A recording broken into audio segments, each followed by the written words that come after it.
So what brings me to talk about breathing, really? My journey to come and talk to you about breathing is really about, it started by doing a pharmacy degree. Would you mind just, sorry. Save me shouting if we don't have to go over thieving magpie. So I studied at a specialist music school from the age of 13 to 18, but then I went and did a pharmacy degree. I'd suffered from a few injuries as a teenager growing up, over-practicing probably. At that time, which was just a few years ago, people weren't maybe so clued up about injuries or even a reasonable breathing technique. My teachers were obviously looking at me a little bit larger than I was, and knowing how to help people with a smaller lung capacity was not something that they'd done in their education. It's nobody's fault, it's just that our education of how we learn has evolved over time. So I went and did my pharmacy degree. I came out, during my pharmacy degree, I went and I still kept playing, and I was a member of the Gustav Mahler Jugend Orchestra, actually at the same time as Brandt. We were in the same section together for a summer, wonderful summer playing with Pierre Boulez, and that meant I had to come back to music. When I came back to music, and I got my job straight away in the BBC National Orchestra of Wales, and then in the London Symphony Orchestra, and then later in the Halle, I found I was being asked a lot to talk about breathing, because people feel troubled talking about it somehow. People seem scared of the anatomical words, and having done a science degree for 4 years, it wasn't something that bothered me that much. So I decided to set about giving myself a little bit more help in that way. So you can see where I've come from. So I also teach a lot at the Royal Northern College of Music. This is where Carol teaches as well. She's on our staff there. I also tutor for the National Youth Orchestra of Great Britain, which is a huge privilege, and I get to work with all the finest 13 to 18-year-olds in the country. I have a master's degree in pharmacy. I've done some continued professional development learning with Tom Myers, who's based on the west coast of the States, actually. I haven't done that in person, sadly, because most of it was over COVID. He runs courses called Anatomy Trains, and he's also written a fantastic book called Anatomy Trains. Also with Ron Morris, who is an Australian speech therapist, but also singing tutor at the Royal Northern College of Music. And he has written a fantastic book called If in Doubt, Breathe Out. You'll probably hear me quote that later on. And Bronwyn Ackerman is a well-known, again, Australian, actually, physiotherapist. They're quite clued up in Australia, actually. In the Sydney Conservatorium, they've had, from a good few years ago, a lot of rigorous training for their musicians in basic anatomy, physiology. So they're very clued up in that respect. They see many more similarities between sports and music than so far we have in the UK.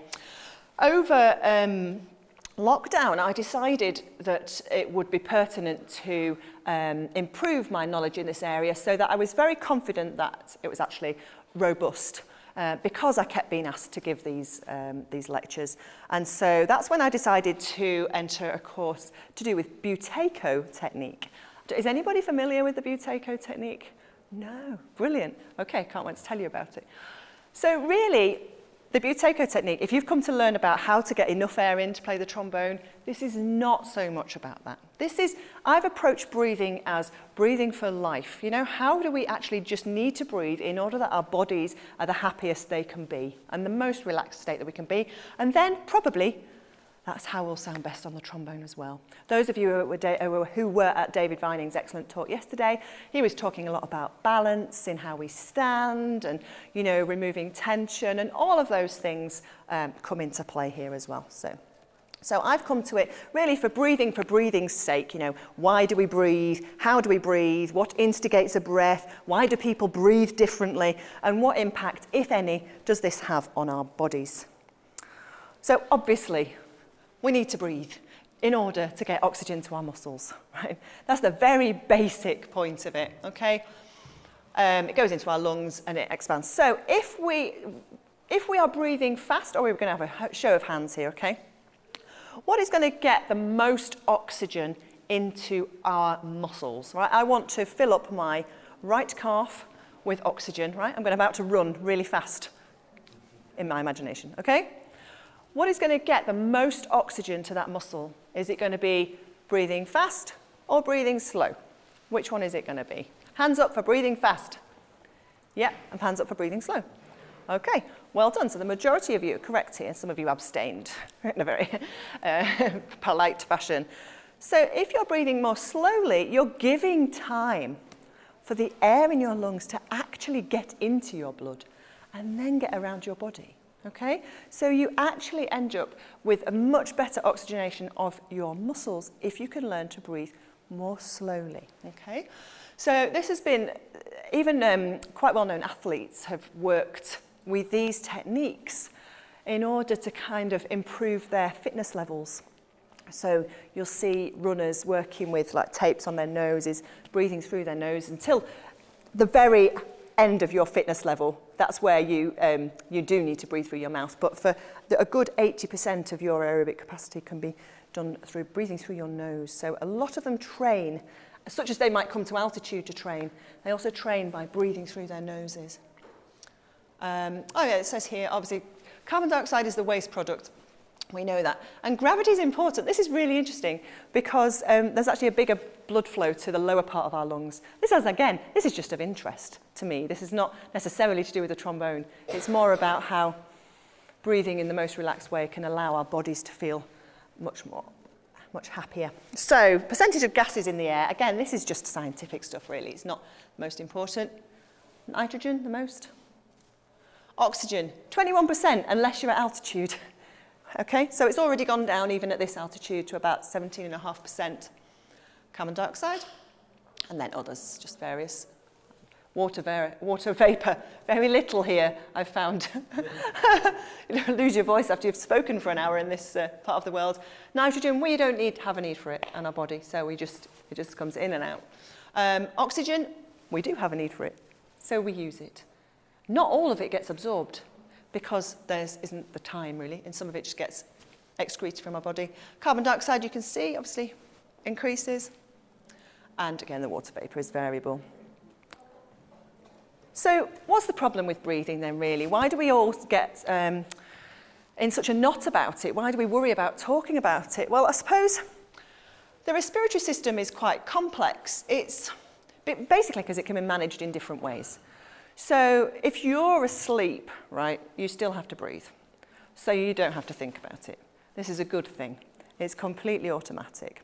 If you're doing, if you're under hypnosis even, you won't be thinking about it. Any of those kind of things.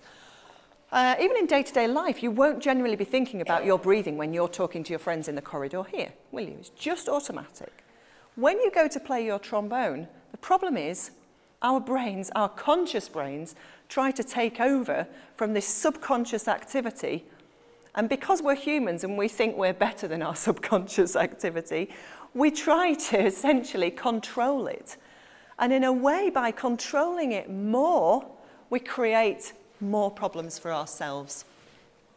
This is greater, exacerbated by, such as David was saying yesterday, about people using metaphors and similes instead of actual correct anatomical language. People are scared of the word diaphragm sometimes because they don't know whether it's going to be, how it's going to be taken, But I'm hoping to alleviate that fear for you today. So, this is not a hugely interactive workshop, but you can do a little bit now. So you won't realise this, but you've basically, while you've been sitting there, unless you've been really exerting yourself, have been breathing within this tidal volume range, which is in the middle there. Okay? And then if I just ask you to blow all your air out, so even without breathing in, you've still got air in your lungs, right? So if you're going to say something to someone, you don't have to immediately take an enormous breath. So it's amazing how much air is actually in our lungs without even taking a big breath. Okay, so that takes us down to the bottom of the expiratory reserve volume. The residual volume is just what's left in your lungs. There's all sorts of dead space within your lungs and airways that isn't even used. It doesn't even get as far as the alveoli, which is where all the gas, the gaseous exchange happens. So there's all this dead space within our lungs, and that's just the residual volume. So you can't change that, okay? Now this lucky person, has a 6-litre lung capacity. such as I can only dream of. I don't even know what my lung capacity is, but someone who's maybe 6 foot tall could maybe have a lung capacity of more like 6 or 7 litres. I think Arnold Jacobs famously measured a tuba player in the UK who I know well, Mike Johnson, and I think he was found to have the biggest one that he'd actually measured. I've never tried to measure my own lung capacity, but for my height, size and sex, then it's probably about 3.5, maybe 4 litres if I was really lucky. The interesting thing here is that where the tidal volume lies, if you have someone, is anybody asthmatic in the room? If you feel comfortable. So if someone's quite badly asthmatic, and this might apply to you if you're teaching, is interesting. If someone's already asthmatic, what tends to happen is they tend to hold their tidal volume at a higher level. So instead of their tidal volume being there below 3 litres, it would be nearer towards 4. So already they're at this higher level because they find it harder to actually get rid of the air from their lungs. It's not about getting the air in, it's about them getting the air out. That's the problem when you're asthmatic. Okay. Now, obviously, as trombonists, we're looking at this vital capacity. You know, we want to use our vital capacity the best. If we're playing a Bruckner symphony, for instance, that's where we want to be using our vital capacity to its maximum ability. But if you're getting tense about this and worrying about it, it's not going to help. So the idea is to try and make ourselves breathe in as relaxed a way as possible. If you're an oboist, you're not going to need anywhere near that amount, are you? Yeah? You chat to an oboist about their air control, and they will generally say they only take on the air that they need. Interestingly, in my very non-scientific studies of just collaring colleagues in the corridor, when I've done the Buto tests on oboists, they have far outstripped us. They have incredible control over their breathing, oboists and bassoonists especially, just because they need so little air. Their bodies are so used to dealing with this incredible low use of air. So, now, okay, diaphragm. Go on, all stand up. You can stand up for a minute if you're able and willing. I want you, without looking at the person next to you, to show me where your diaphragm is. Okay, yeah, pretty good. Yeah, okay. Yeah, and we're all different shapes and sizes, yeah. So there's a bit of a variety. There's one here, there's one here. They're all over the place, okay? There's a pretty specific place where they are. If you can find the bottom of your rib cage, can you find the bottom of your rib cage? Yeah, that's the bottom of my rib cage. Underneath there is basically the edge of your diaphragm. It's not the most comfortable thing to do, okay? So I wouldn't suggest it. Sometimes if you're in bad shape, a physio might do that, but you don't really want to, okay? So underneath there, that is where the diaphragm attaches, and it attaches all the way around there, at the bottom of your ribs. That'll be important in a minute. You can sit down now. So you can see that on this slide, look. You can see how actually you can't even see the diaphragm, really. Like if I was to just, you know, chop myself off here and present you with half of my body, you wouldn't see the diaphragm because it's kind of hidden up inside the rib cage, okay? You can see all the other muscles here. So the main muscle that we use for inspiration, and David did this brilliantly yesterday, and I thought, oh, this is great, because he uses the same actions as I do for the diaphragm. So if you all put your hands like this, as if it's, that's it. So this is our, what state is it in here? Is it relaxed or contracted? What do you think? Relaxed, exactly. So it's totally relaxed when we're at the end of our out breath. If we want to breathe in, our diaphragm contracts. That's it. You don't have to think about it normally. It just does it. And relax. And breathe out again. And in. And out. If you see people breathing like this, the muscles they're using are these extra muscles. Your scalene muscles, and sometimes the pec minor muscle as well, especially if you're facing forward with a trombone. That might be used. These are accessory muscles, so they're not the main muscles that you want to be using because they're smaller, and quite frankly, they get overused and overworked. The diaphragm is what you call a slow twitch muscle. So it's used to and wants to be working regularly at a nice slow pace, okay? It doesn't want to be overexerted. These muscles are much more towards the fast twitch end of the muscle fibre range. So they don't want to be overused. Anyone who can you find your muscle that runs from behind your ear to the front of your collarbone? Yeah? And then find that point behind your ear where it attaches to your skull. Or on trombone players, that's often a really nice tight one there, okay?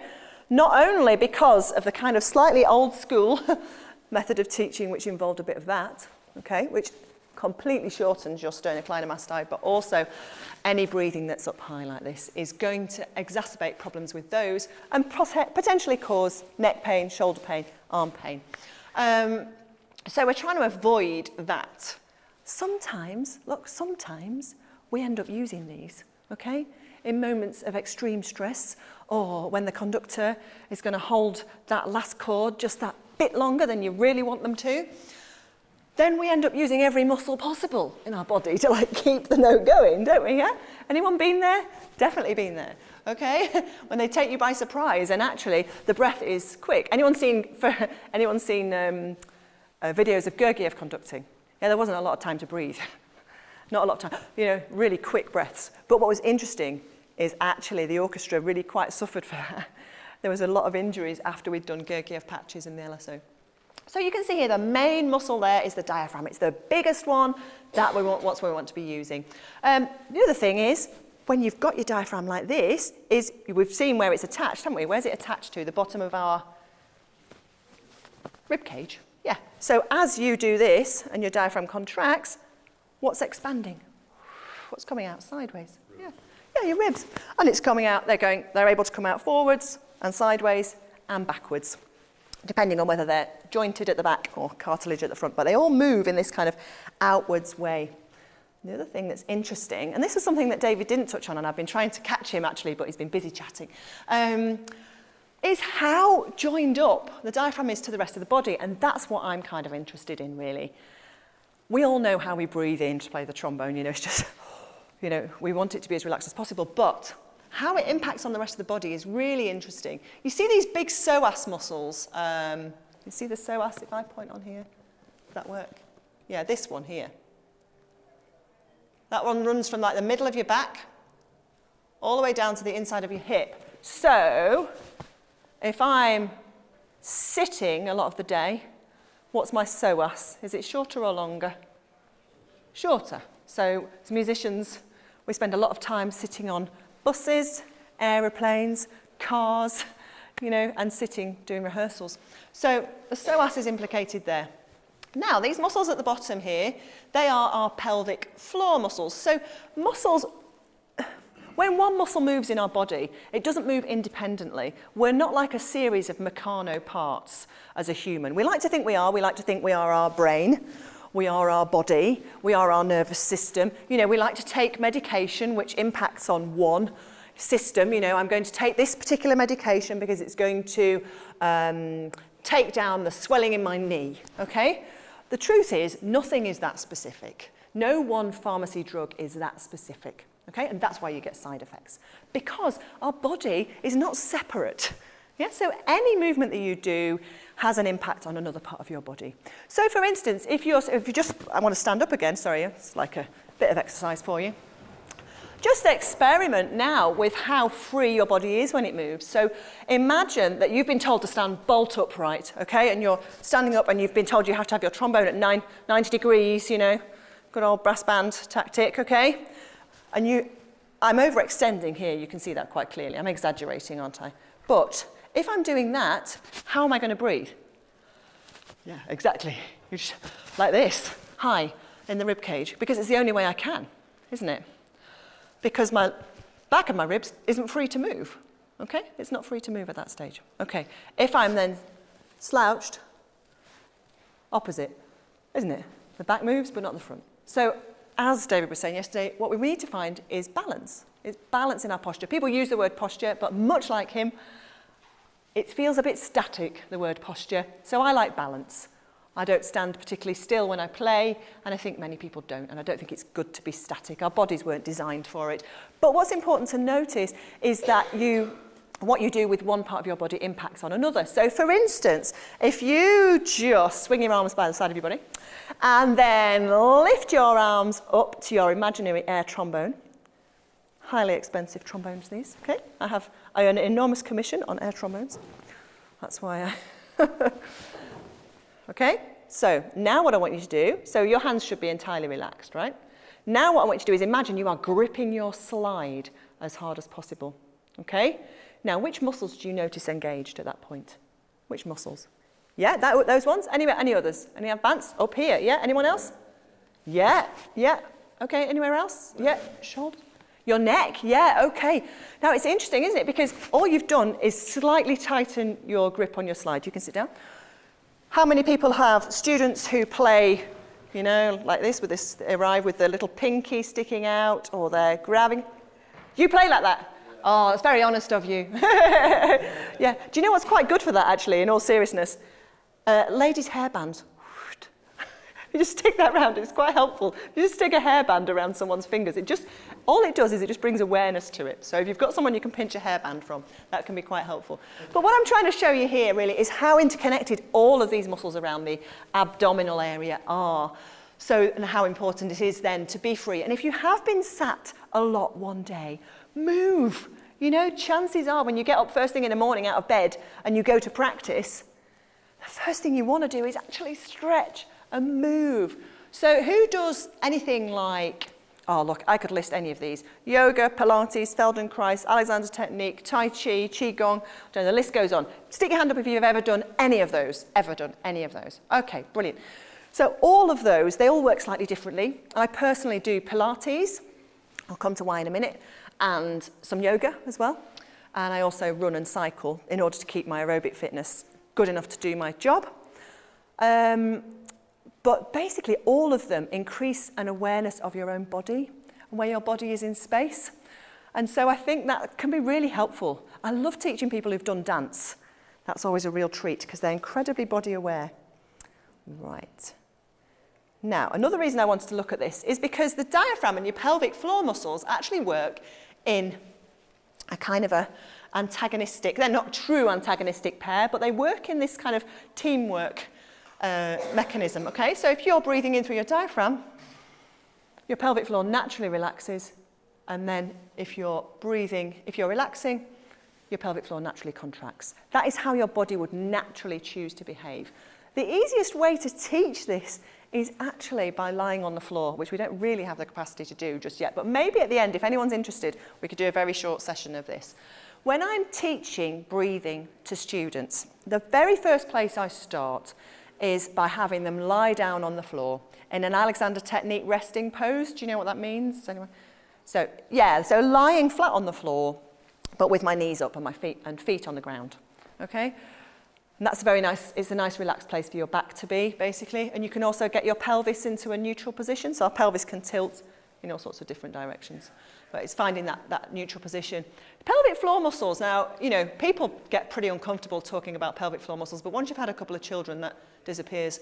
So, because it's quite frankly pretty important, because speaking with Bronwyn Ackerman, she was saying that actually the next most important area of research really needs to be into why so many professional wind and brass players are suffering from hernias and prolapses, okay? And it's actually not what people are talking about. One, it's pretty uncomfortable to talk about sometimes. Hernia's okay, prolapse, you won't hear people talk about it, okay? Particularly, very rarely. So it's an interesting thing, and so it's important for us to just understand a little bit about this relationship, and that's where Pilates comes in. I find that work very helpful for myself. We did a little bit of work on this just a little while ago, where we noticed how much of an impact it had on our all the way up our arm. But these diagrams actually come from the book Anatomy Trains by Tom Myers. And what they've done is they've done a lot of work with, so instead of dissecting, this is a bit gruesome, if you're squeamish, put your fingers in your ears. Instead of dissecting cadavers straight down, what they've done is dissect down to the muscle and then followed the muscle along to see how the muscles join throughout the body. And they've basically found these kind of lines, myofascial lines, they call them. That's a bit of a fancy term. But essentially, to keep your muscle in its shape, they're encased by this material called fascia. Now, fascia is important. You would know about fascia if you'd overstretched and then it was a bit sore for a couple of days. You know about fascia, it helps your muscles. So say you're playing squash and you need to stop suddenly.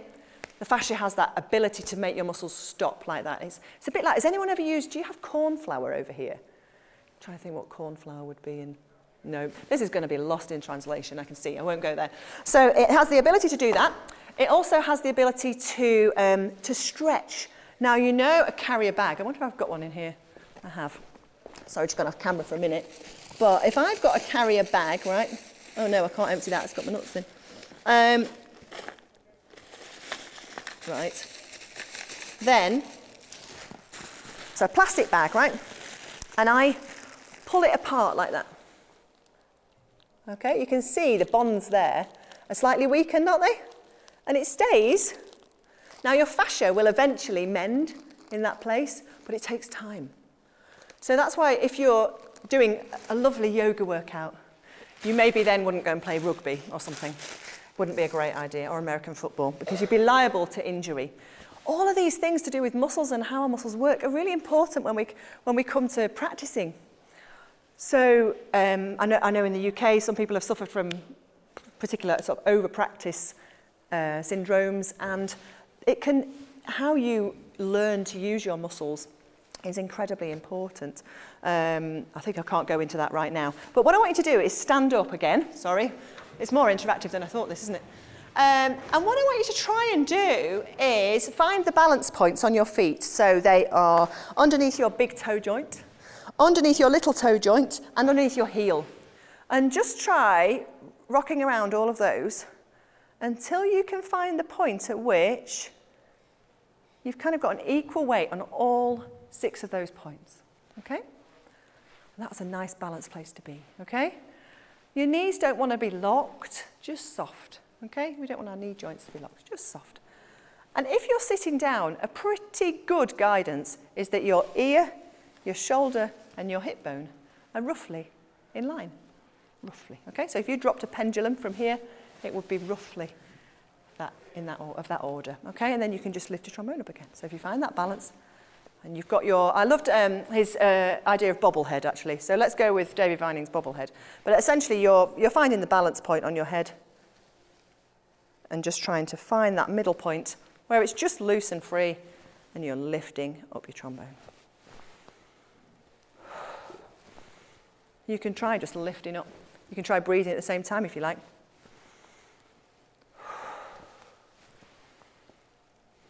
Try breathing through your nose. Just try it. Okay, so now what I want you to do, quickly, before you sit down, now you've found that lovely balance, I want you to find your big toe joint and your heel, and I want you to try and grab your big toe joint to your heel.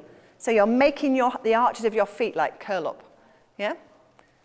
Right, now, where can you feel those muscles? Okay, all sorts of places. Can you show me where you feel that muscle? Yeah, right up my thighs, yeah, exactly, yeah. Yeah, some people were feeling it in their back the other day when I was doing this with the youth workshop. So you can see again how all of these are tightened up. So even if you can sit down, are someone who holds your tension in your big toe, yeah, that clearly can have an impact on the rest of your body as well. So that's one reason why finding this balancing posture is really helpful. So when I'm doing the lying down exercises, one thing I'm getting people to do is to breathe through their noses, but also to notice if they're holding tension anywhere.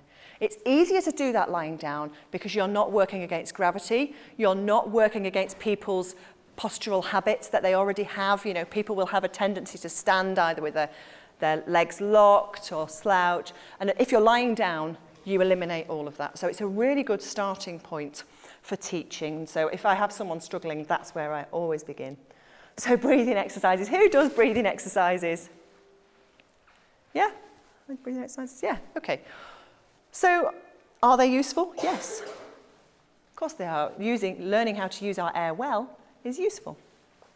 If you're overdoing it, not useful. If you're underdoing it, also not useful. If you're doing them in any of these postures, probably also not useful. But we've also seen those. Yes? Yes? So, I'm following along with your emphasis on breathing through the nose. Yeah. So, basically, if I'm about to play, Yeah. do I open my mouth and breathe? I'm going to come to that in a minute. Okay. Can you ask me the question again at the end if you still don't? Okay. Yeah, okay, so I'm coming to that. Okay. So, this gentleman has kindly preempted my very next slide. So, you've heard me talking a little bit about why we breathe through the nose. Why might we breathe through the nose? Why might we? It feels natural. Why else? It brings tension to the jaw and neck if you breathe through the mouth, maybe. It can do, perhaps, yeah, if you're overdoing it, like, you know, this kind of, which makes it sound like a big breath, but isn't necessarily a big breath, yeah. Your nose filters your air. Filters your air, that's so important, right? Okay, we look after our lips, we look after our arms, we've got to look after our lungs as well, pretty important, okay? I think we've all probably learned that a bit since COVID, haven't we? Anything else? What other reasons might you breathe through your nose? If you breathe through your nose, you're more likely that you'll breathe low, that you'll breathe using your diaphragm. Yeah, because it's more connected to your diaphragm. If you breathe through your nose and you try to breathe high only, it's actually quite hard to do. Just have a go now. So try breathing through your nose, but try only breathing using these accessory muscles. It's actually quite hard to do.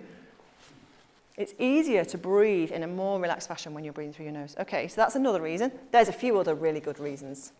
Okay, so we got the filtering out. Thank you very much for that. It encourages you to use your diaphragm. I haven't found yet, and if you know it, please let me know, the exact research that shows the nerves that actually work with this. It's just that they both come within the parasympathetic nervous system, which shows why the nose is more connected to the diaphragm than the mouth. I don't know why. But the other brilliant thing is this, it releases NO, nitric oxide, which resides in our nasal cavities. Does anyone know what function nitric oxide has? I've put it on there. It's a bit of a cheat, isn't it? Within your body. Yeah. So it has an effect of vasodilation, but it also has an impact of bronchodilation. So by breathing through your nose, you're actually already opening up your airways. So again, this is just an easy way to get your breathing working naturally. It makes the air more humid, so in this environment it's very helpful. I've been very mindful of breathing through my nose here. More difficult when you're playing a concert or talking like this. Lowers the risk of snoring if you're breathing through your nose. So I gave some of this lecture to my colleagues at the Halle, and one of them came and thanked me from his wife a few weeks later. If you struggle to breathe through your nose, the Buto Method helps with various nose clearing exercises to help you be able to breathe through your nose. Unless you've got some ear, nose and throat condition. You know, that's generally something we try to eliminate first. It slows down the air. So as we established earlier, if the air is slower, the oxygen uptake is going to be better. And interestingly, when you breathe through your nose, your tongue tends to rest in the top of your mouth. So as a child, during sleep, if you're breathing through your nose, your tongue is in the top of your mouth, and that supports a better formation of teeth and mouth, your teeth and your mouth in general, your jawline. So has anyone read James Nestor's book, Breath, the New Science of a Lost Art? No? Highly recommend it. It's on the bibliography here. This is one of the reasons I initially got interested in it, but he's an American science journalist, and he spent a lot of time looking at when he purely nose breathed and when he purely mouth breathed. And the differences in his physiological data was unbelievable. You will never want to mouth breathe again if you read that book. It's quite incredible. Another thing that I haven't put on there, which it helps with, is, and there's not been an enormous amount of research into this yet, but if you're breathing through your mouth is drier, that changes your oral microbiome. And we're all starting to learn about how important the gut microbiome is. It's the same in our mouths and our skin. Yes? Is this all breathing in or breathing out as well? This is breathing in and out. Okay, obviously, look, this is what I said at the start. It's not entirely to do with the trombone yet, but I'll come to how we can hopefully start with this and move towards the trombone. That's the idea. Sorry? The book. It's on my bibliography at the end. It's by James Nestor, and it's called Breath, the New Science of a Lost Art.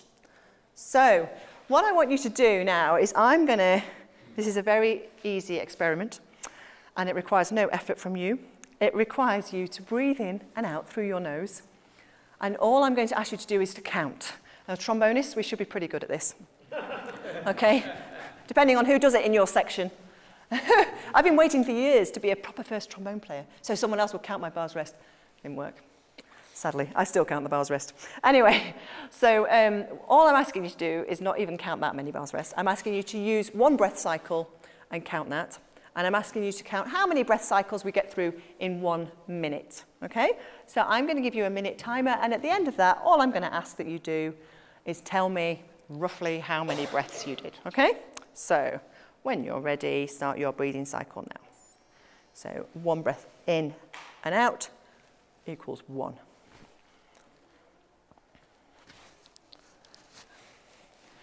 While you're doing this, you might just want to take this time to partly enjoy the quiet and partly notice where you are holding tension, even while you're sitting listening to me here.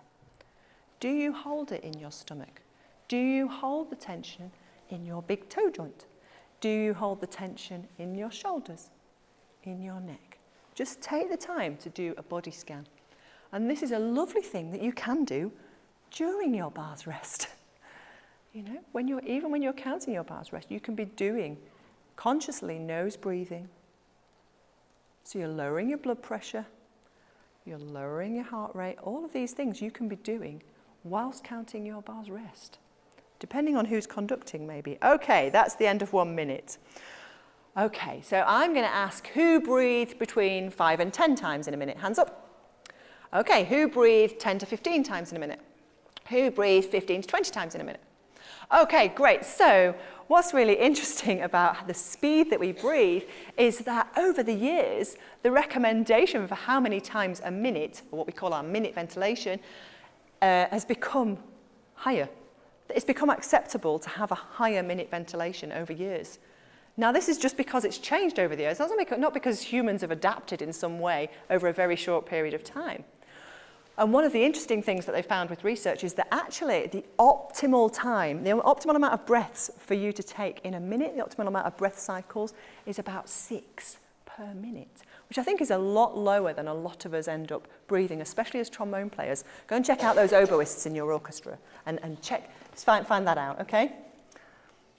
Now what I want you to do is one last experiment, and this is the beginning of a kind of a Buto experiment. So you're going to try again and just breathe in and then out, and then at the end of your out breath, unless anybody's got a serious medical condition that I should know about, in which case please don't do this exercise. There are not really any known side effects to these exercises unless you have something like heart failure. Okay, so if you have a serious medical condition, please look after yourself. But everyone else is going to breathe in and then out through your nose. And then you're just going to pinch your nose like this. I'll direct you through it in a minute because what we're going to do is we're going to time it. Okay?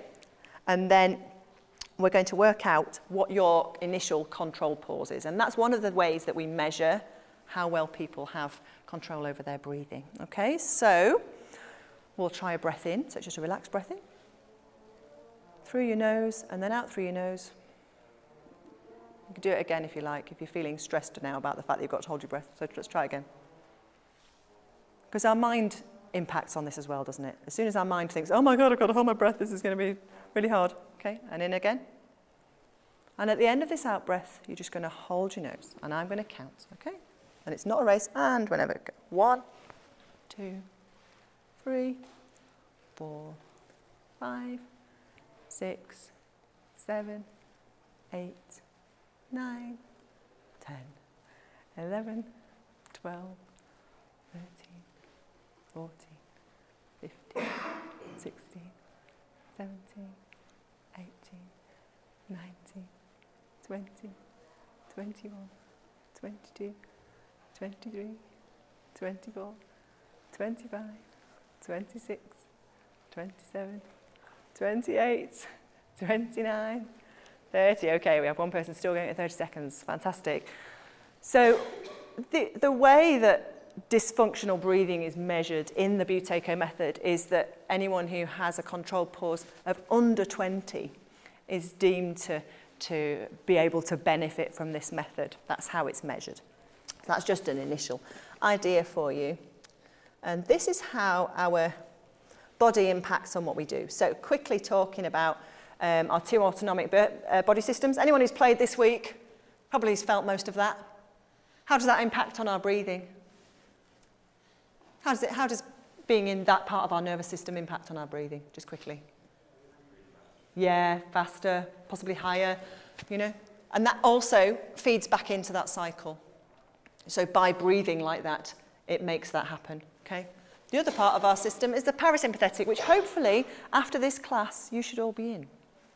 Because you've been doing lovely breathing exercises. You should go out of this room feeling incredibly relaxed. Okay.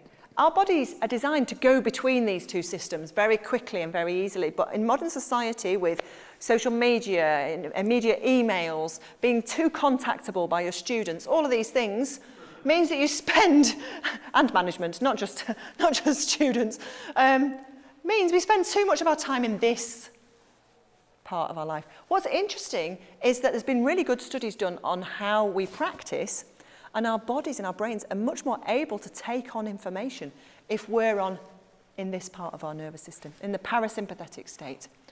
So when you think about doing your breathing exercises, perhaps not only imagining how much air you can get in order to play the trombone, but thinking about how productive and thoughtful your practice is going to be might be a consideration when you're considering how your breathing exercises might be. I don't have that study to hand actually, but it might be in the bibliography at the end. So the way that Buto practitioners look for whether breathing can be dysfunctional is, again, this is not necessarily pertaining to the trombone, is for people who have, where I said the tidal volume is higher than normal in the lung capacity. So that's someone who's breathing up here. Fast, shallow breaths, apical breathing, that basically just means high breathing. Sometimes people say breathe in, the term breathe in, which is obviously the wrong way round. Overusing these muscles, again, is not always helpful. People who have an in-breath longer than an out-breath, you know, this is really more for life than for trombone playing. You're not likely to come across so much of this in trombone playing. Having said that, mouth breathing, pretty common. Neck and shoulder overuse. Throat, people who struggle with throat clearing. I've had a couple of students with that.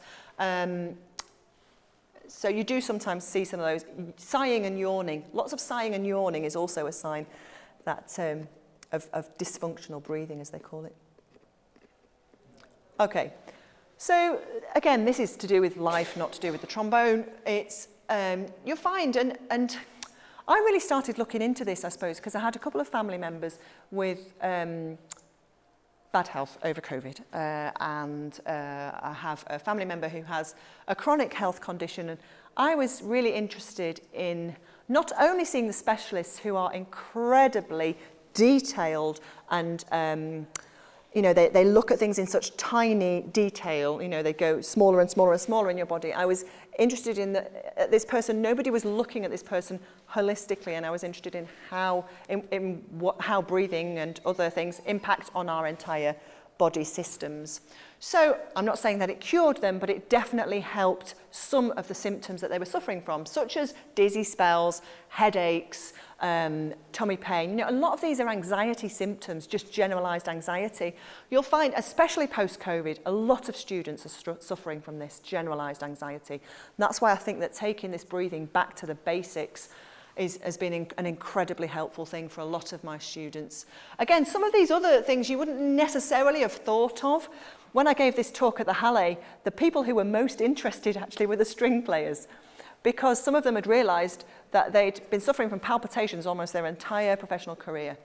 And they realized during my chat and during talking about, you know, the frequency of breathing in a minute, that they'd essentially been hyperventilating their entire professional career.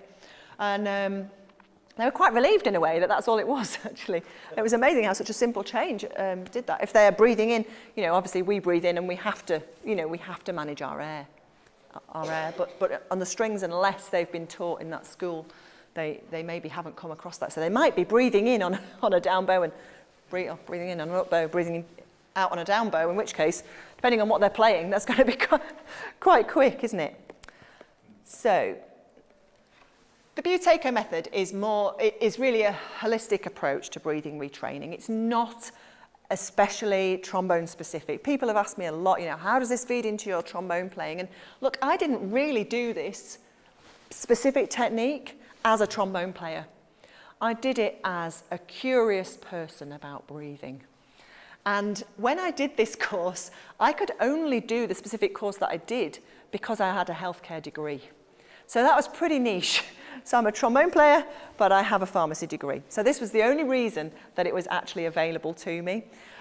This technique is actually available on the National Health Service in the UK. And it's available in many countries throughout the world.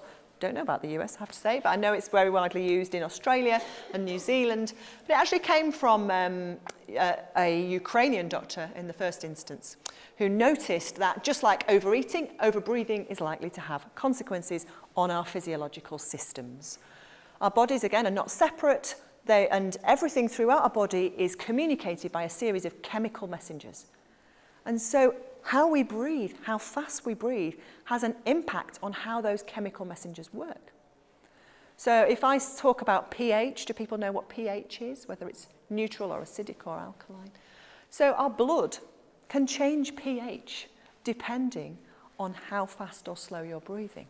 Okay? So one of the interesting studies that they've done post-COVID is that they've found that people post-COVID who tend to have a similar tidal volume range to asthmatics, so they're breathing higher, find it harder to empty their lungs. They actually have a more, let me get this the right way around, pretty sure it's the more alkaline. I've been in trombone mode all week. To suddenly have to switch to this is a bit like putting a different head on. When your blood is more alkaline, it's actually stickier and thicker. And so if your blood doesn't need to change pH, I'm not talking about altering enormously, I'm talking like 0.2, in either direction. But they've done studies now testing the pH of people with long COVID and post-COVID, those who've suffered. And by retraining breathing, you can change the pH of your blood, which is incredible. There's not enough studies of this being done. Why do you think there aren't enough studies of breathing retraining being done? This is the cynical side of me coming out. It's too cheap. It's too cheap. No one's going to make any money out of it, least of all me. Yeah? It's totally free for you to do. No pharmaceutical company's ever going to back this, are they? Because who's going to make the millions? Nobody. Now, that's very cynical of me, but it's true because most of the clinical trials are backed up by huge pharma companies, okay? And that's coming from a pharmacy side of thing and with friends who work in these huge pharmaceutical companies, The only thing it requires is practice. And since doing this, it's been incredibly interesting meeting people who've said, gosh, my mum had COPD, chronic obstructive pulmonary disease, which is not curable. But since learning the Buto technique, their quality of life has improved enormously. Now that's what's important, right? It's our quality of life. I've spoken with asthmatics who've had this. It's changed their lives. It's stopped them from having hospital admissions. Some of these studies have shown an 80% reduction in use of inhalers. No pharmaceutical company is going to tell you that information. Are they? Again, without being cynical about it, okay? In addition to asthma, you notice that when I showed you the picture of the diaphragm, your esophagus goes right through your diaphragm. So things like reflux have really been helped. A lot of these come alongside how our nervous system works. The eczema, sleep, IBS, palpitations, anxiety, all of those. Okay, so this is the bibliography that I've used. If you want to know more about breathing, and these slides will be on the available, I think, I'm sending them to Christopher Bill anyway after this so that he can make them available on the presentation when it's online so that you can actually see the slides again, if nothing else. If people have questions, I'm so happy to answer them right now, or if you want to come and chat to me afterwards, also happy to chat. I'm happy to be contacted by my work email. I have a website actually since since I did these slides, which is just Katy Jones trombone. And you're very welcome to contact me via that. I don't really charge for this information. If I run a course of Buteco, then obviously I have to charge. But if people are genuinely just interested in where I found my information, I'm so happy to disseminate this in case it helps anybody else. Yeah, James Nestor, Breath, The New Science of a Lost Art, the one at the bottom. It's a really great read. And it was that and a podcast that he did with a guy called Dr. Rangan Chatterjee, who's in the UK, that set me on this journey, along with family experience. So thank you very much. If anyone's got any questions, I'm very happy to answer them. Or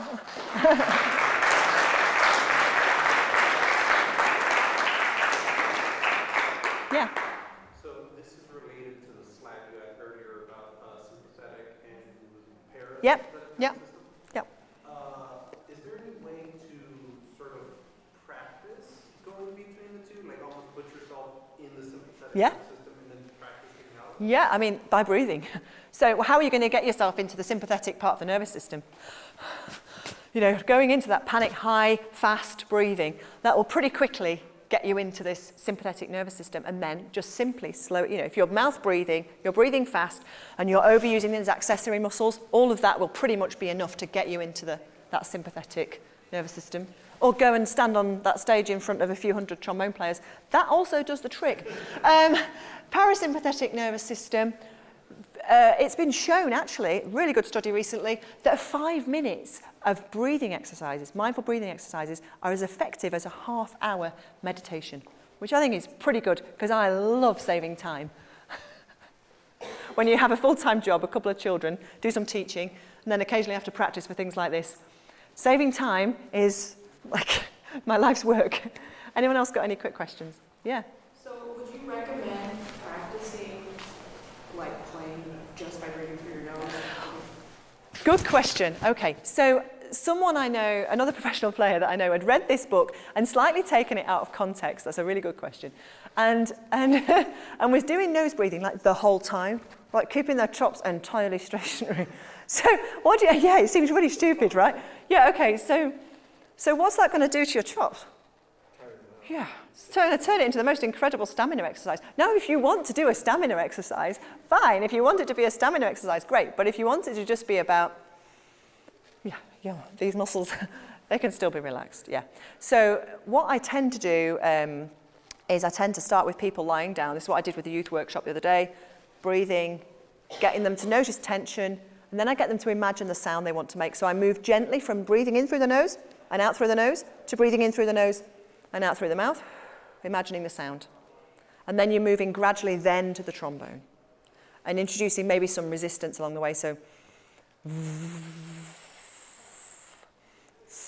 just add in a little bit of resistance with consonants. That's what singers do, see. So that's actually from the Ron Morris book, If in Doubt, Breathe Out. That's also a really, really great book. And that phrase is also good because it emphasizes the breath out, because then the breath in should just happen. It should be a relaxed event. Yeah. So in breath marks, basically, when you're about to play, it's through the nose. Sorry? So when you're about to play, Yeah. it's through the nose. That depends, doesn't it? Oh, very. Yeah, because breathing through the nose is slower, right? Right. So, yeah, if I'm going to play Sanson Organ Symphony, I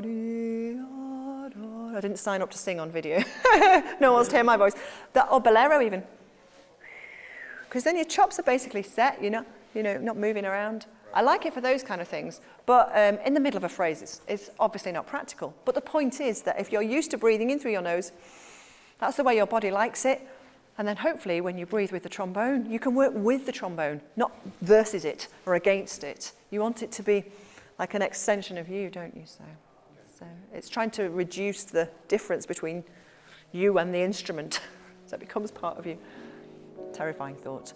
Any other questions? If anyone else has any other questions, I suggest you come and talk to me, maybe because on your own, because I think perhaps other people need to get in the room. But thank you very much for being a lovely audience.